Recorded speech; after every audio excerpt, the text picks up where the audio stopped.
So, hello everyone, and welcome to Cosmic Conversations. I'm your host, Sheila Seppi, and you are watching and listening to us on the Conscious Awakening Network. Now, if you are viewing us on our website, I want to welcome you and invite you to take a look around. And in just a moment, I'm going to take a look around because I want to share some of the fantastic events that's coming up. And if you're listening to us on any of our podcast locations, thank you so much. We really appreciate it. And don't forget, you can always watch us on your phone by going to your phone store and downloading our free app. And as always, Cosmic Conversations is free of charge.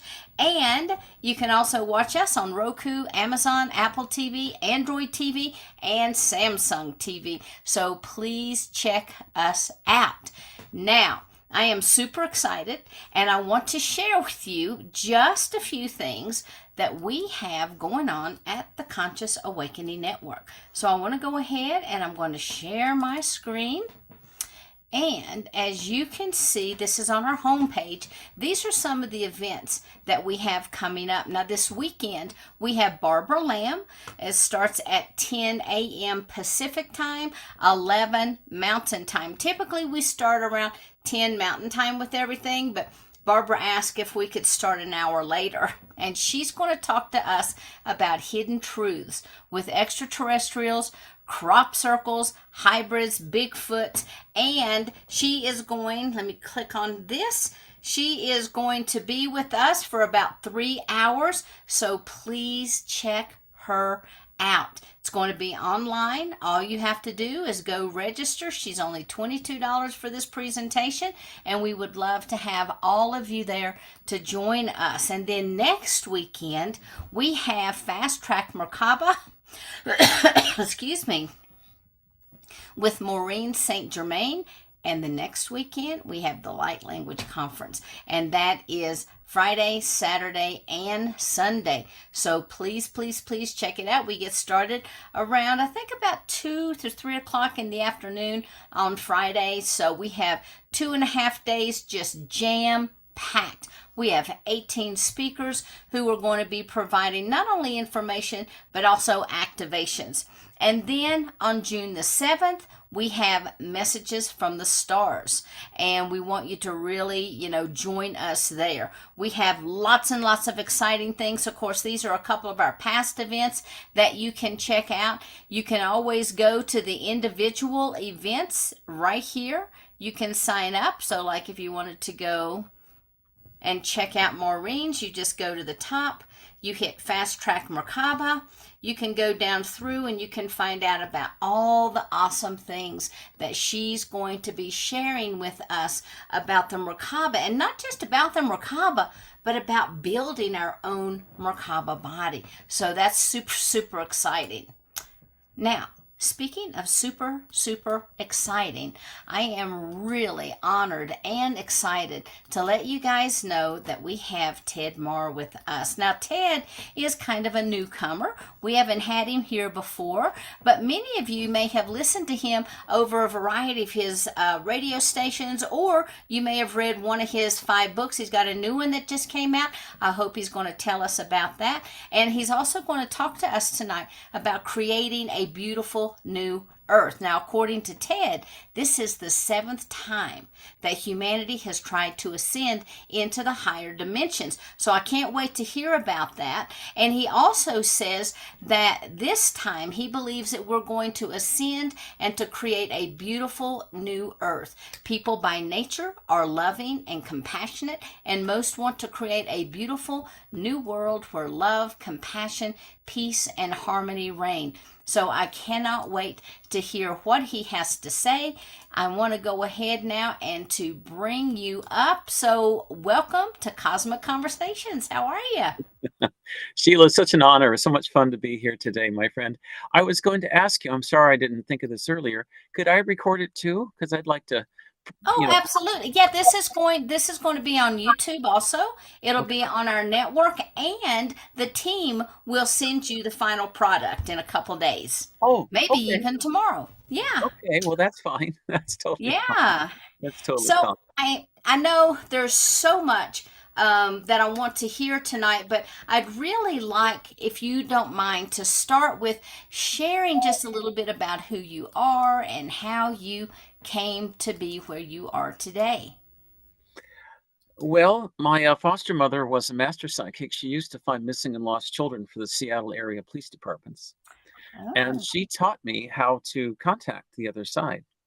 And I've been in touch with the other side since 1994, 31 years. And it's a long story. My dad passed away in March of 99. And shortly thereafter, he contacted her, my foster mother, and said, would you help my son Ted advance and teach him what you know? And she agreed to that. And so it's been a long journey. In 1975, when I was a student at University of California, Berkeley, I first came in contact with the Pleiades. I saw a star map of the Pleiades, and I looked at the map and I said, "That's where I'm from." ah, And, and I'm from Alcyone. I came here 52,000 years ago to help with the ascension. mm. And this is my last lifetime before I return to my Pleiadian family. And I usually speak with them every day right now. I'm on board one of their ships a lot, and there's quite a bit I can tell you about that. But they're just like us, and most of us here on the planet are seeded from the Pleiades. They look just like us. They're very handsome people, very beautiful people. And they're in the fifth dimension. And when you're in 5D, you can choose the age you physically want to be at. Myself, I've chosen 38, and I've started the process to age regress to 38. So you So started the process here on Earth. I started it aboard the ship. Got it. So Okay, you got to anyway, tell us about that. Don't leave us hanging. You have to share. and I do time travel a lot, and I do a lot of astral travel as well. My Pleiadian brothers and sisters, and I say brothers and sisters because I'm from there. A couple of years ago, they I was on a shuttlecraft, and they said, "How would you like to take a little trip today?" And I said, "Sure." And they said, "Well, we're going to take you to the fringes of Universe 7 of this universe." And so they did, and we got to this edge, and there was nothing out there, total blackness. And then a little bit further on to the right, there were seven eggshells, universes, or six other universes in like an eggshell pattern with a beam of light around them where you couldn't cross into it. And they said there's seven universes. There's a lot more to it. We need more time, but there's seven universes, and you can't go into the other ones. That was interesting. There's actually a Star Trek episode with Captain Kirk where he and Spock get in a shuttle and do the same thing. And a lot of those episodes were pretty close to reality. They Yeah. have replicators up on board the ship. What I like is the organic hot Mexican chocolate that they have on the ship, which is always delicious. But they don't have coffee or tea because everything is in perfect balance. It's 5D is really pleasant, but that's where we're headed for right now. We will be in 5D by the end of the year, perhaps sooner. I've seen where September where it's going to come, but it kind of depends upon our free will choices. Wow. And if we're in the middle of a war in the Middle East or Russia or Ukraine or whatever, we're not going to send. So that's why it's important to work for peace, and really because it'll just bring us back down to third density, and we won't advance like we should. Because most people are loving and kind, and they want to live with that in peace and harmony. I'm a great follower of Dr. Masaru Emoto. He passed away back in 2014, and I all what I can say about his passing was that he didn't die a natural death. But that's all I want to say right now. Okay. But he didn't die a natural death. But he's a good man. I'm still in contact with him on the other side. He actually he works a lot with Pleiadian scientists up on board the ship, as well as in Telos underneath Mount Shasta. Uh, Yeah. Adama, who's the spiritual head of Telos, asked me to write this book 3.5 years ago. I finally finished it a couple of weeks ago, and it's on Amazon now. It's on print. Ooh, that's So good to know. Yeah, and so if you want a copy from me and you'll get a free reading, just go to my website, outofthisworldreadings.com, and click on miscellaneous, and it'll bring you to the place. And it has messages from Adama, from John F. Kennedy. And one thing I want to share with you, the Pleiadians are human and it look just like us because that's where we're from. This is Officer Simaji. She's been in touch with Billy Meyer in Switzerland. She looks like she's about 30, but that's the age, that's the fifth dimensional age. But she just looks just like us. I mean, there's no, if somebody from the Pleiades was walking down the street, you couldn't tell the difference. But all the things happening now happened before in Atlantis, and they ended up blowing up the place because they became taken over by artificial intelligence, which some politicians, I'm not going to name names, are naively pushing. There are some good benefits to it, but you cannot give human decision making completely to some computer, because could you imagine what would happen if we gave our military to AI? They could blow up the whole planet, because by definition, AI does not include love, compassion, feelings. Those feelings, the heart mind within all of us, tie us into God. And without that, we're just robots. Um, yeah, there's a lot to tell about that. But the other thing too is um, the power of love is the most important and powerful force in the universe. And you can settle conflicts, you can create a beautiful society. And I could give you some examples of that, actually, if you like. Yeah, that would be amazing because I'm very interested to find out what your perception of moving into 5D is and, kind of what that might look like. Well, for one thing, the hot chocolate and the coffee do taste better. Okay. And there's a lot to it. You'll never have a misunderstanding with anybody ever again because you communicate telepathically, mind to mind. The languages were established on this planet as a way to split us all apart. But as you go higher in the dimensional scales, there won't be any misunderstandings. I attend meetings all the time up on the mothership, and it's always by telepathy. It's easy to do once you learn how to do it. And I've been doing this now over 30 years, so it comes secondhand nature. I first came in contact with my Pleiadian friends back in 1975, 76. And since that time, I do have family, and I will be going back. But there's some odds and ends. The reason I came here was to help with the ascension to make this planet a better place. I've been here 52,000 years, or 2 Mayan Katun cycles. What's a Mayan Katun cycle? It's the time it takes, probably already know this, the time it takes for this Earth and this solar system to go around the central sun of the galactic sun, the Milky Way galaxy. And every time that happens, there's a ascension, basically, that happens. There are also 2 other smaller ascension cycles. Once every 2,000 years, that's when Jesus came 2,000 years ago, and once every 100 years as well. You think back 100 years, the Roaring 20s in the United States, in the West, the Charleston and music and art and everything came up. So if you go forward in time, that's likely going to be the pattern too. Now, there are some people who are negatively oriented who don't want to ascend, who actually like fighting, who likes the old ways of doing things.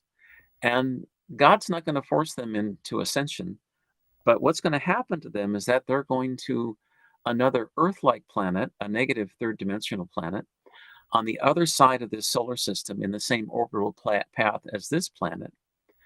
And they will be there for at least 25,820 years. That's how long it takes for 1 Mayan Katun cycle thing. So it is theoretically possible for them to ascend faster, but they have to make right choices. All of us came here by choice. All of us have a duty to make this world a better place. And you can do it individually by helping your family, helping your neighbors, helping your friends, helping strangers. because the law of karma is very real. And if you do good things and think positively, good things will come back to you and good things will happen to you in now and in the future. If you think negatively all the time, guess what? Bad things will happen. I'm simply amazed about the big media in the United States, how negative it is. There's not, this is my little phone I've got here. It's a little burner phone. I use it and it's a good phone, but they have these news feeds on it all the time. And I swear I can't find any positive stories. I usually just turn it off. Turn it off. I use it, but I just usually just turn it off. But we all have a purpose here, and there are angels. I've met angels before, and I've met God, and they're here to help us. And we all have that spark. That that spark of God within all of us. And once we realize that, John F. Kennedy told me 2 years ago that we will stop fighting because we'll realize we're just hurting ourselves if we do that, if we fight, kill each other. So now, can you tell us what your experience with God was like and your experience with the angels? I would be happy to.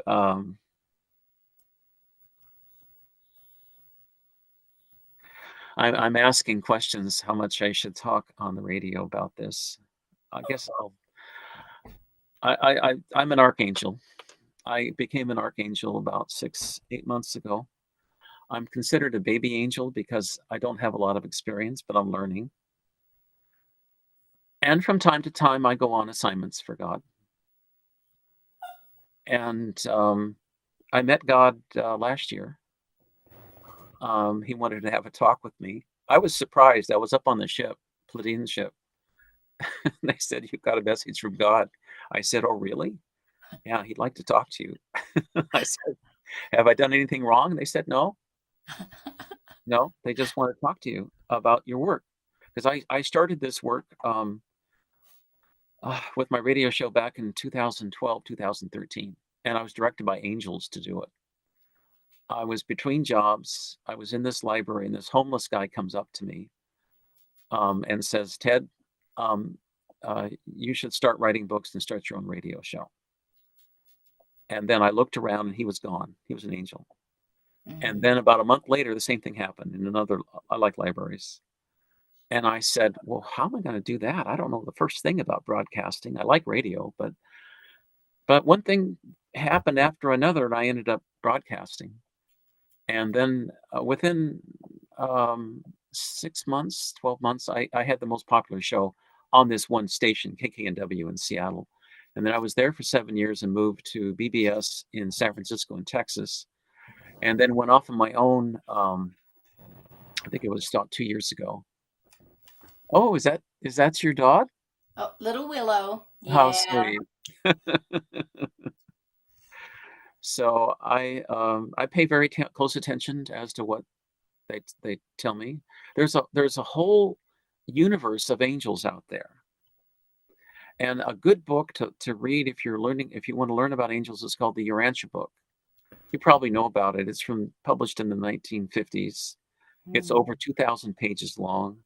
It's extremely detailed about the angelic hierarchy. But I've met Archangel Uriel, Raphael, Archangel Michael, a whole bunch of archangels, and I've taken over. There's a lot of things I do with that power. I have to be very careful, and I only take orders from God when I do an assignment because He's my boss. So, and I've met Jesus and Mother Mary and Father Joseph. Yeah, it's been an amazing experience. And God's within all of us, actually. And you know what Dr. Masaru Emoto used to say? He said that water is God and God is water. In other words, his water crystal experiments, of course, where he used to create these beautiful water crystals, that was examples of God because it's within really all of us. Yeah, I'm a great fan of the Emoto Moto office. I'm board of directors for a Moto Peace Project America. We distribute these love and gratitude little books, children's books around the world, which is always fun. We have a nonprofit here, and it's an amazing life. I can't tell you how much fun it's been. Um, but the Earth right now, all eyes of this universe are on the Earth right now, and we're shifting from being service to self to service to others, from being negatively oriented, materialistic, to positively oriented and kind and loving and giving, because that's what's going to carry us into the fifth dimension. Mhm. There's a rock among the Hopi Indians. This is on the back cover of my new book. I don't know Yeah. if you can see it or not. Probably you can see a little bit of it there. Yeah. There's the rock itself was brought there by the Pleiadians 4,000 years ago. This story is not from me. It's from the elders on the Hopi who I'm friends with. Is it the Prophecy Rock? Prophecy Rock, that's right. Yeah. Yeah. You know about Prophecy Rock. Okay. Yeah. Well, for our listeners today, there's two lines on the rock.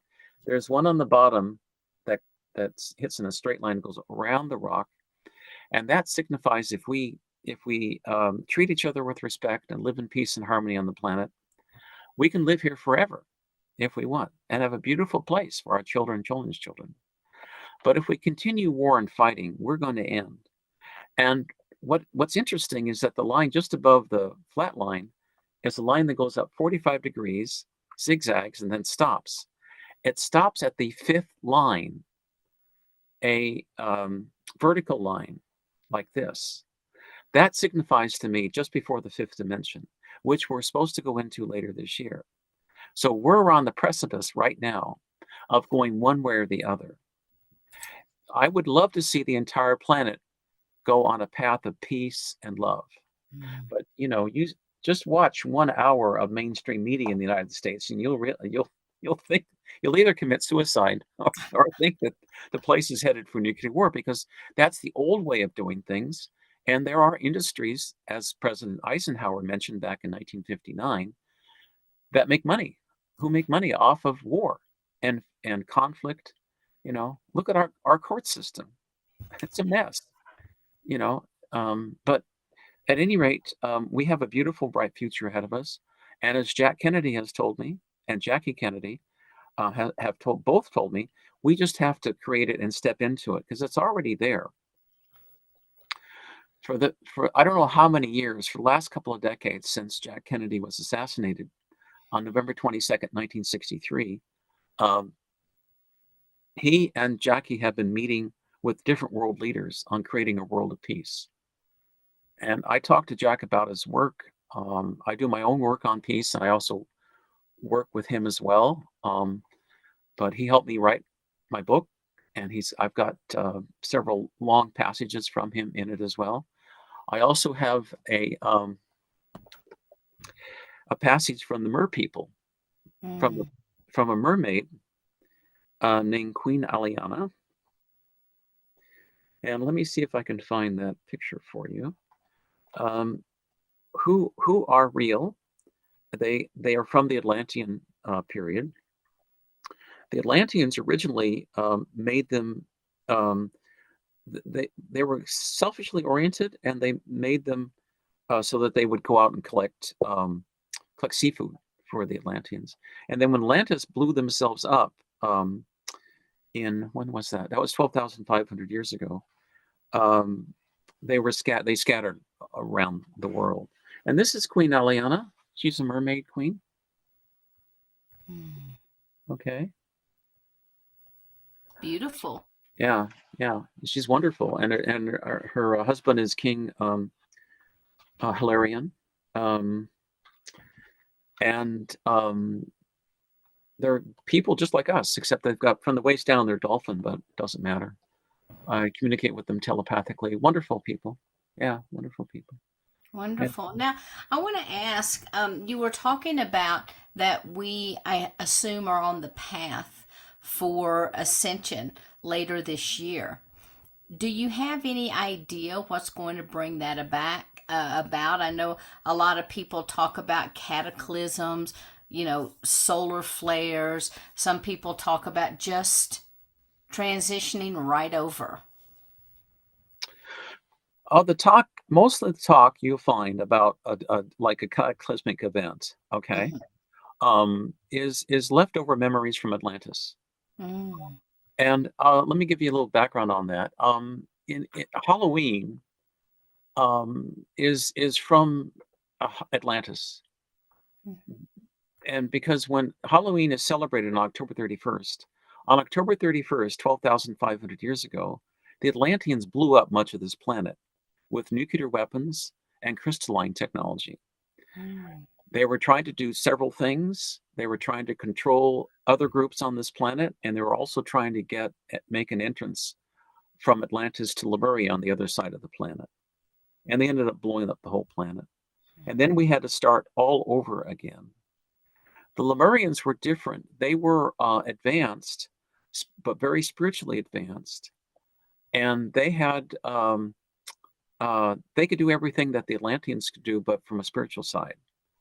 The Atlanteans were influenced with AI, and they got taken over by AI. It got to the point where over time, and this happened over several 10,000 year periods, that they became so consumed with materialism, with they didn't.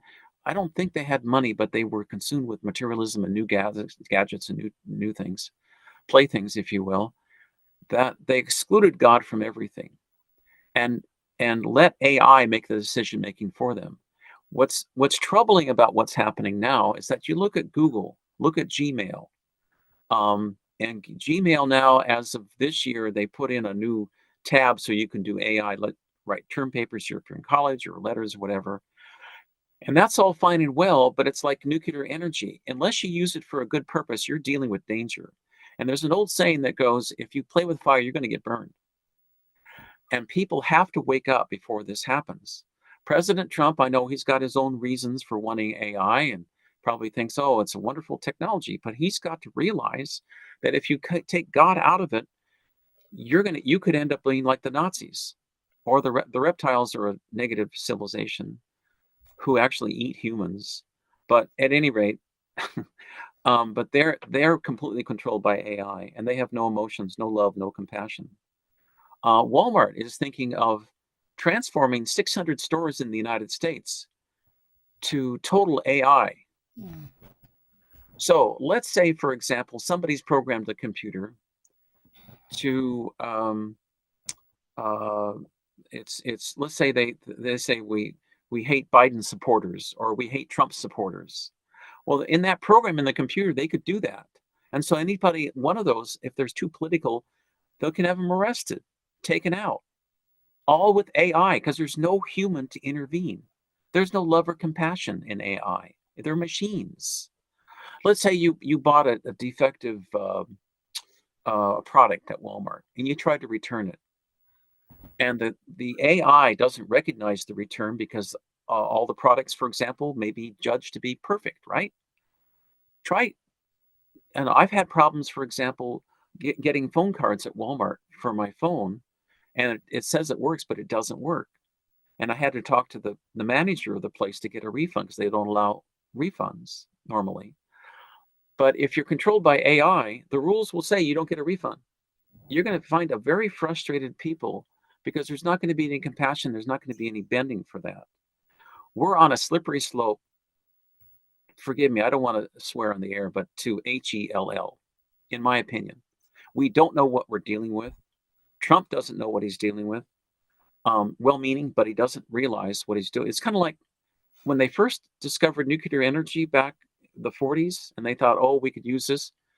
Okay, once again, it's the intent. What intent do you have? If you're naive about it and you don't specify how things can be controlled, and without that human input of God within us, we could end up in a very bad situation. And other civilizations have destroyed themselves. That's what happened to Atlantis 12,500 years ago. They got controlled and taken over by AI, artificial intelligence, where technology was the most important thing. Love wasn't. Conquering and war were the most important things. You know, if if you want to look at take it one step further, look what's happening in the Middle East. All that wars happening now, when love could really heal that. And I do a lot of prayers on my radio show. I don't take sides, but I do pray for peace in that area, and I think it's helping. Um, on July 25th, 2014, I had Dr. Masuramoto on my show, and at that time, the Israelis and the Palestinians were both fighting in Gaza. And so I asked Dr. Moto would this would work, and he said it would. So I asked him to pray for peace. And back then, I had just started my radio show, maybe 6 months before, a year before, and had about 30, 40,000 listeners. Today, I have quite a few more listeners. But back then, I asked everyone to pray and visualize peace in that area for a 12-hour ceasefire so that both the Israelis and the Palestinians could exchange food and medical supplies for a 12-hour period. That was at 3:30 p.m. Seattle time. Show ended at 4, Sheila.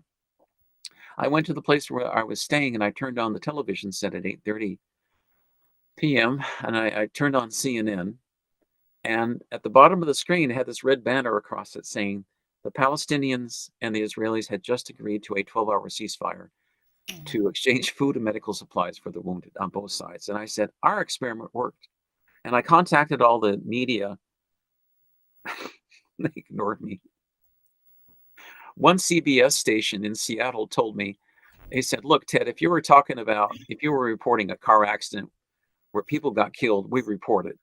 But good news, that doesn't sell. People don't want good news. I said, yes, they do. I argued with this guy, and never mind. But anyway, you know what the media is like in this country. But at any rate, it worked. And so I've been doing prayers for peace now, on and off. I'll be doing one probably this weekend in an attempt to try to infuse some peace into it. Trump's even talking about peace now, which is good. So I hope he pursues that path. He's a practical guy. I hope he can get him pull it off. So, yeah. Yeah. Okay. Are these some of the topics that you address in your books? Oh, I address a ton of stuff in my book. Yeah, I'll give you a sample. Like a little Whitman sampler box of chocolates. I'll give you a little sample here.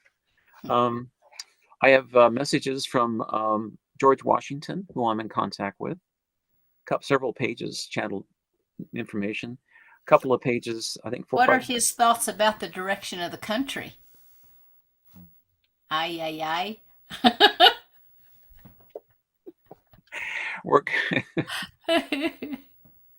We're going to HELL in a handbasket in a hurry.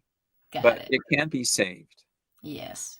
They're all laughing, but he says, yeah, it can be saved. And one of the things they wanted me to do back about 3-4 years ago was a campaign to save the Republic. And that was from George Washington, Thomas Jefferson, Abraham Lincoln, Benjamin Franklin, John Quincy Adams, John F. Kennedy. I don't contact all the presidents. I only contact the ones who have good energy and want to help. Jackie Kennedy's great. They all have their focus. For the last couple of decades, Jack Kennedy's been meeting with the male leaders of the planet, and Jackie Kennedy, when President Kennedy's meeting with the male leaders, she's meeting with the female, either the wife of the prime ministers or presidents, or the female leaders of different countries on how we can create world peace. And it's kind of like a shadow network beneath the surface. I don't know I think Trump maybe knows about it. I'm not sure. But a lot of world leaders do know about it. Some leaders you wouldn't want to contact, because they're just evil and they're in it for themselves and they don't care about people. How they can get into office in this day and age, I don't know. But that's the old way of doing things. And there's a new movement underfoot to replace them with people who genuinely care about us. No, I've talked to Nostradamus quite a bit, by the way. And I'll tell you quickly what happened when I first met him. It was in the spring of February of March 2015. And I've been working for the day on my radio show. I've been broadcasting since October or November of 2013. And in the library, I was wondering, well, what would Professor Einstein say about all this crazy stuff going on? What would he tell me? So as I was walking out of the library, I heard this voice saying, "I hear you want to talk to me." I looked around. Now that was not entirely unusual because I grew up as a psychic. My foster mother was a master psychic, worked for police departments finding missing, lost children. So it's not as big a deal as you might think. And no, I wasn't crazy. And so I looked around and I said, "Who's this?" He said, "This is Albert Einstein." And I said, "I think I better sit down." So I sat down at this park bench, and it was one of those days here in the Northwest where it was intermittent rain. And it was 1 minute it was sunshine, and next minute it was raining. I didn't care what the weather was. I just sat. We talked for 3.5 hours, and what he told me became the basis of my first book, which was called Messages from the Masters. Everything that he told me has come true in this book. Everything, and there's stuff that hasn't had time yet to fruition, but everything he told me came true in this book.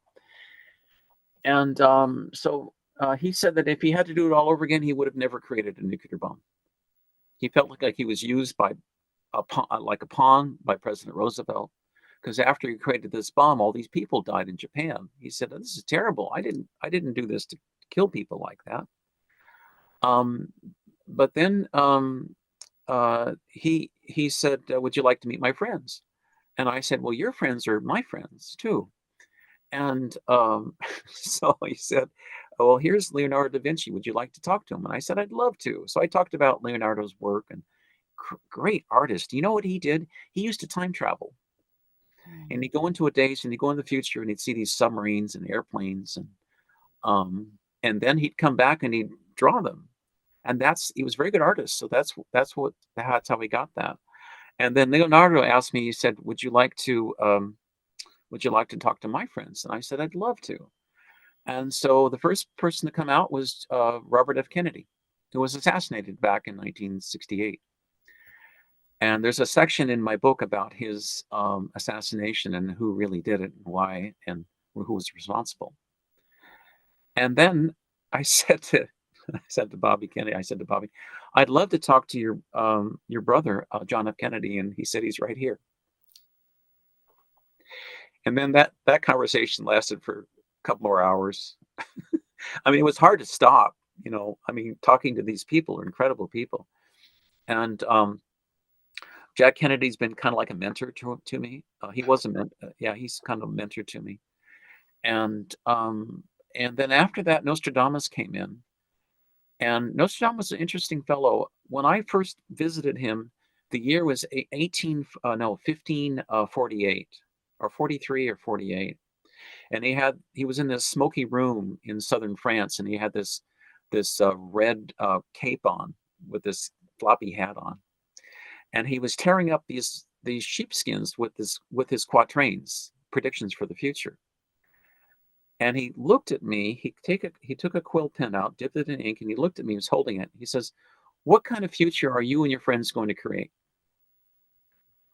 And I said, "Well, we'd like to create a future based upon peace, love, and harmony, where humankind can be totally free, and to maximize our potential to create a peaceful world." And he said, "You better get busy." Now, this was in February of 2015. This was before, about just the same time, North Korea was talking about using a nuclear weapon against the United States. So, do you think that Nostradamus made a lot of his predictions by people who were, let's say, time traveling to him or visiting him from other times? He travels all the time. Yeah, he was traveling himself. And that's what he does now, Mm. all the time. And I do visit with him.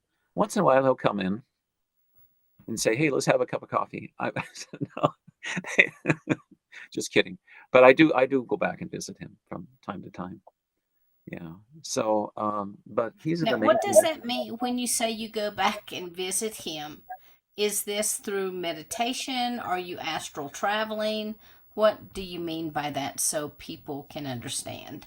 I can astro travel, time travel at will, but I have to be in a good mood, and I have to be very positive, have no doubts, because you can interrupt the flow if you have doubts or negative about things. Mm. If you're up on board a Pleiadian ship, by the way, the ship itself is partially organic.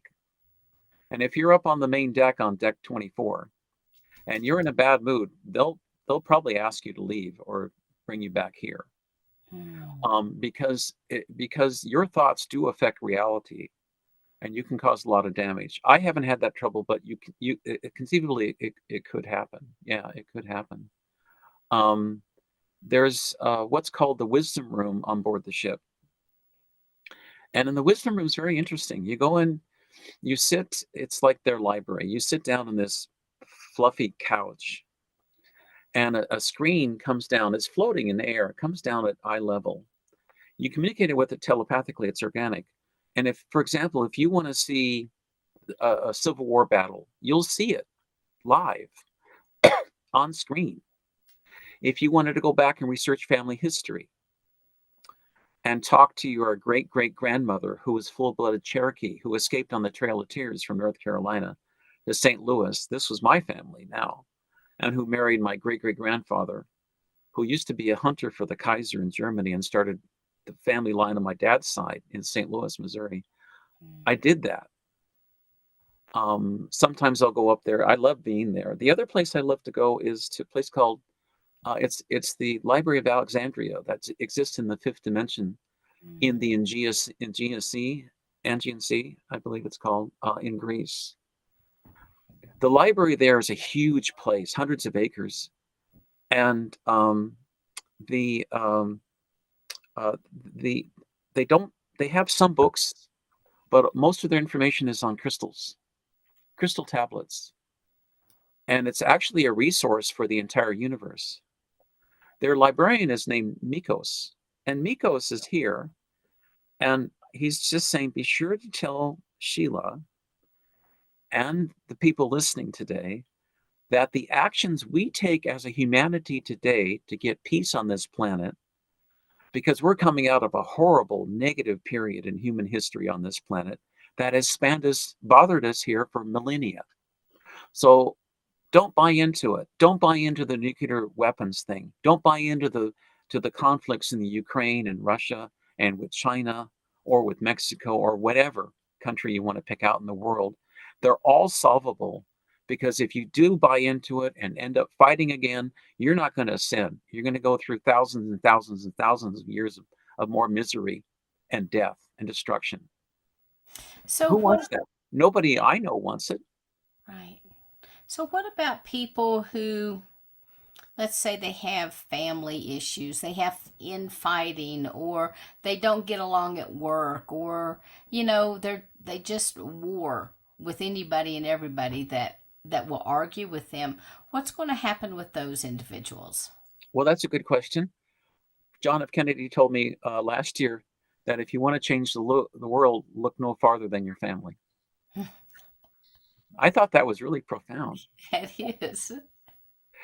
Well, I mentioned this earlier, but we've covered a lot of topics. But there is another planet in a third dimension that's Earth-like. It's on the other side of this solar system, and there are people who don't want to ascend, who like the war and the fighting, who love mud wrestling, whatever.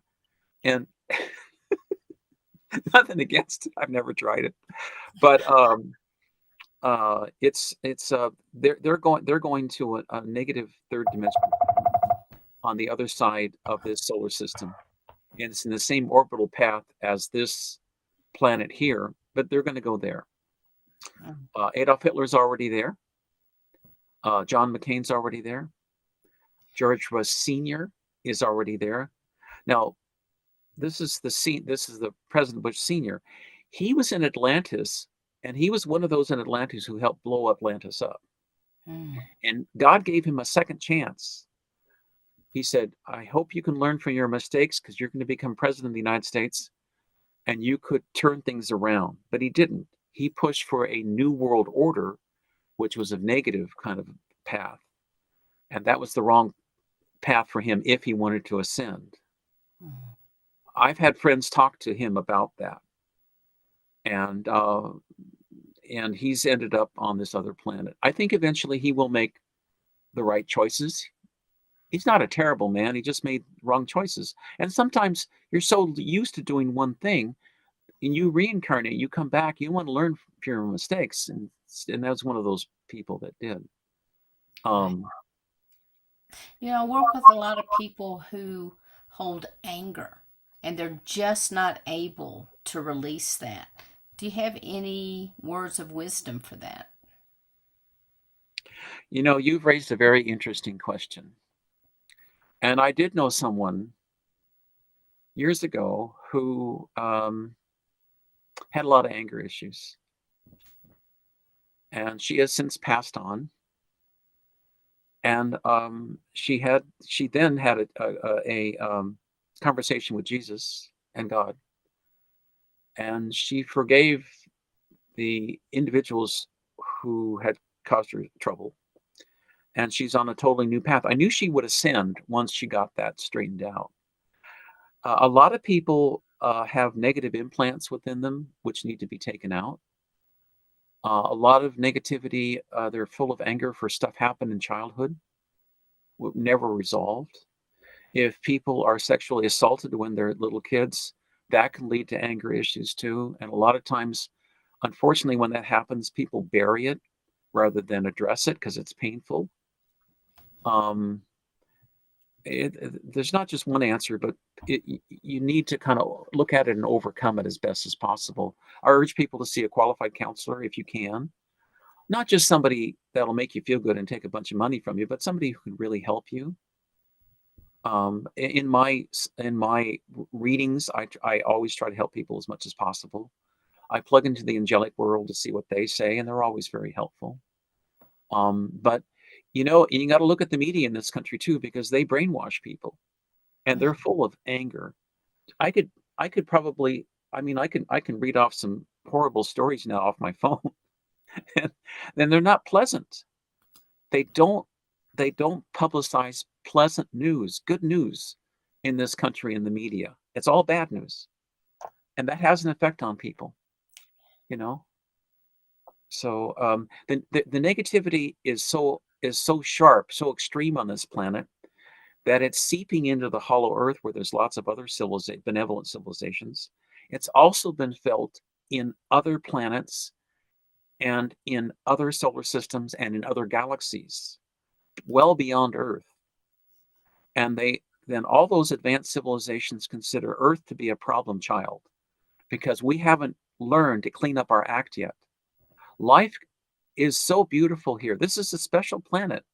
We're not meant to be fighting and in war all the time. And that negativity is being felt by other planets. But the good news is that we are getting much better. 100% of the negativity as compared with a year ago is gone now. Mm. Beautiful. It is Beautiful. gone. And we are accelerating faster than you think. That's awesome. Awesome. So now, I wanted to ask earlier and circle back to the fact you were talking about Jack and Jackie talking with presidents or whomever it was that they were speaking with. Right. Are they materializing? Are they telepathically contacting them? How are they able to reach masses of people? They can contact these world leaders telepathically. And some of these world leaders are very aware of the spiritual world and who's contacting them. Okay.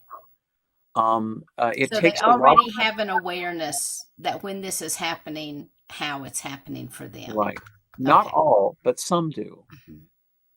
I can speculate who's aware, but we know who's not, you know. But some are aware, and a person in the fifth dimension can materialize into the third, but it takes a lot of energy. Um, and work. I've seen, I have, most of the time I do my work through the mind's eye, my intuition, in talking to the Pleiadians, for example. I see them all the time. I mean, they're great. They're great, and they do love us, and they do care about us. Hmm. And so do the mer people, mermaids, mermen. They're people just like us. They're actually Atlanteans who were altered by the Atlantean scientists. But they're the ones who lived actually because they had met these colonies. Um, but people people make you know don't they do exist. I've met them personally. So Now, there's some discussion about some mer people coming through a stargate at the base of the oceans in Sirius B. Have you, in your conversations with the mer people here, has that ever been brought up? it has not. But if you want to give me a couple of minutes, I can ask. Okay.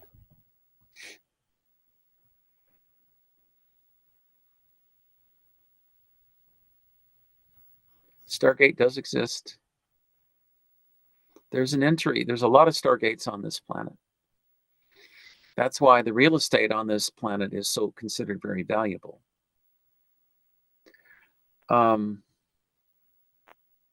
There was a war 500,000 years ago between the reptilians and the Galactic Alliance, where the Galactic Alliance won the war, but there was a treaty signed after that, and the reptilians kept violating it, trying to take over the planet. They have since become extinct. They are all completely gone, along with the Greys. The negative Greys are all completely gone. Their home planet of Draco is completely destroyed. The planets which comprise the Greys, which are our slave species to the reptilians, are also eliminated. The Earth was part of what's called an experiment in evil, that people given the choice between good and bad, evil and good, would choose, it was thought they would choose good, but that wasn't always the case. And so since the experiment has failed, the evil is being eradicated now off the planet. Mother Earth also wants negative entities to leave. She's had enough war and fighting and pollution. She wants to be loved and cared for like everybody else does on this planet, right? She doesn't want any new nuclear wars. She doesn't want more fighting. She doesn't want any more news, oil spills. She's tired of the violence. And there's kind of a disconnect between the media in the United States, the main media, and the rest of the people. Why else is CNN failing financially? Why did they come close to bankruptcy last year? The Cartoon Channel in the United States has more listeners than CNN does. Why do they keep going? I don't know. I think they're probably living off gasoline fumes. I'm not sure. But their days are numbered. As long as they continue on a path of exacerbating tensions, of feeding on war and conflict, they're not going to be around for a lot long. And that's true for all the media too. And that's one of the reasons I think why my show in the past has gotten over 1 billion listeners. Yeah. It's large. And that's just on the planet. Off planet too, I have a lot of listeners too. Yeah, I bet. So, Yeah. yeah. Yeah. And so I do have another question. Well, Earlier, you were talking about when the ascension occurs, that, well, that's not what you said. You said there's a lot of eyes on us in the universe for the ascension process. Can you explain that a little bit more? we are being monitored by our Pleiadian friends and many other civilizations as to what choices we make now. This is a free will planet, watery planet, Hmm. which is rare in this universe. On other planets, you don't have the choice. You're just told to do what you're going to do. But God gave us the free will choice to make and hopefully make the right decisions. And if you're visited by angels, pay attention to what they say, because they are always correct. And it's also impossible to hide from God. You can't do it. We have a beautiful, truly beautiful, bright future ahead of us. And on behalf of the Pleiadians and the Galactic Alliance of Interdimensional Free Worlds, I know for a fact they want us to succeed. And they're helping us as much as they can. And no, we're not alone. We're not alone. But I know we're going to make it too. I know we're going to make it. If one country like the United States or China or Russia fires a nuclear missile at any other country, the Galactic Alliance and the Pleiadians have been authorized to disable the weapon from hurting anybody else. It will not work. Yeah, I had heard that. Right, So right. And that applies to the conflict in Gaza right now, too. So they are watching. And so since those types of activities will create ripple effects throughout various dimensions or densities, what will happen when this planet shifts over to 5D? What happens? What kind of ripple effect goes out that's into a the very good galaxy? question, because the rest of the planets, all the other planets in the solar system, and there are 40 planets in the solar system, not 9, but 40 roughly, if you count all the different dimensions, they will all ascend. The planets that's holding everything back is this one. And the people holding it back are the people here, through their own stubbornness in fighting and war. I mean, I'm sorry, but look at all the money that was sent to the Ukraine, and what good did it do? Nothing. Look at all the money that's been spent in the Middle East on weapons. They're still fighting. There's just almost a couple 100,000 people, Palestinians, are dead just because of all the fighting and war. What does that prove? Nothing. Mahatma Gandhi's here, and he said, an eye for an eye, a tooth for a tooth will just mean that everybody will be blind and toothless. That's why there are active peace efforts now going on, thank goodness, by John F. Kennedy.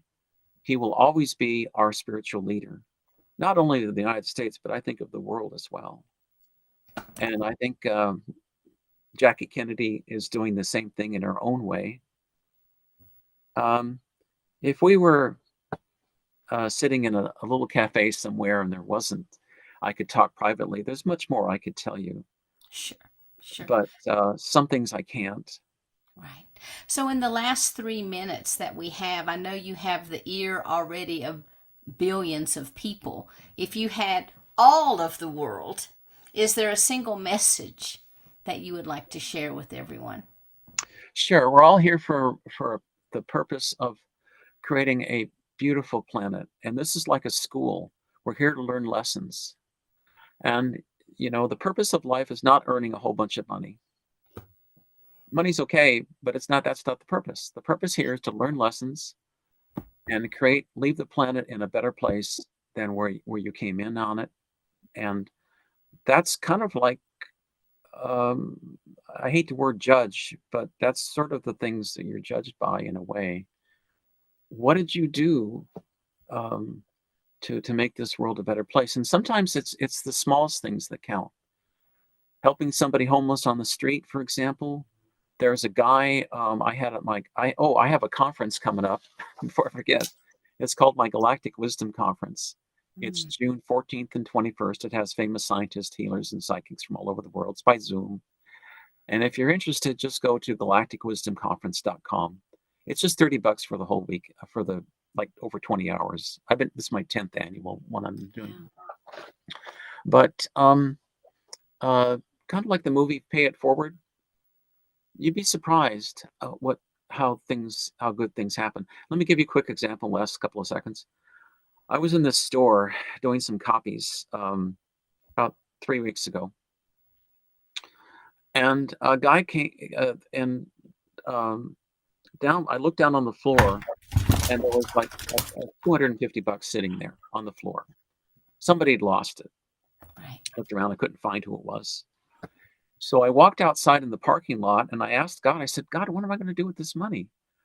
I mean, how can I spend it to, help people?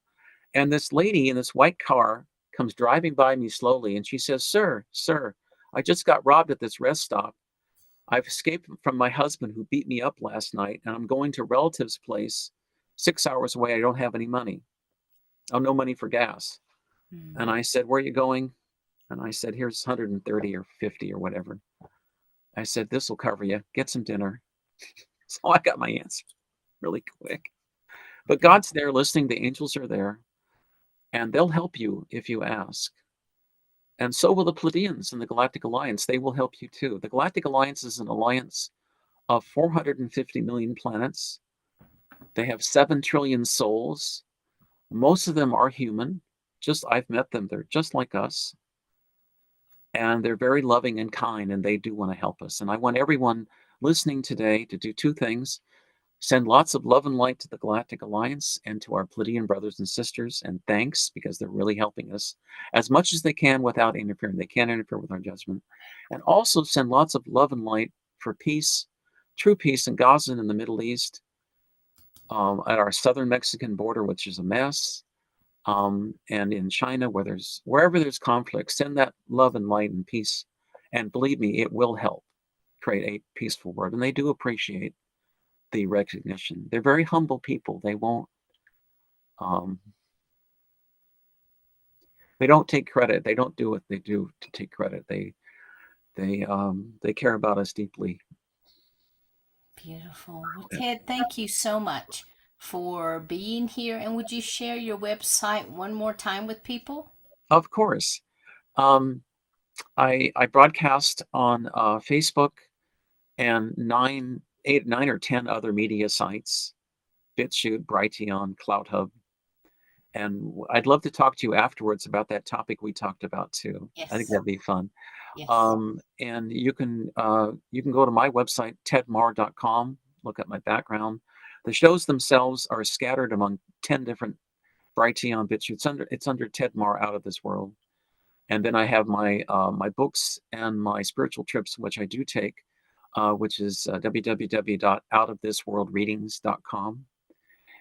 And for those of you interested in me, I'm gonna give you my toll-free number. You can call me if you like, if you want to talk. Probably get overloaded, but it's fine. It's 1-888-879-8339. Beautiful. Yeah, 1-888-879-8339. And I'm happy to give anybody a reading too. I have a mentoring program, which costs like $25 a week, and I teach people everything I know about talking to the other side. And then on Mondays, this is a joke, but I do lotto numbers for people. So Great. Okay. We're going to talk. Ted, thanks so much for being here. I appreciate you so generously giving of your time and sharing all your wisdom. So, everyone, thank you for being here. Thank you for listening, watching, wherever you are. And until we're back together again, namaste and much love.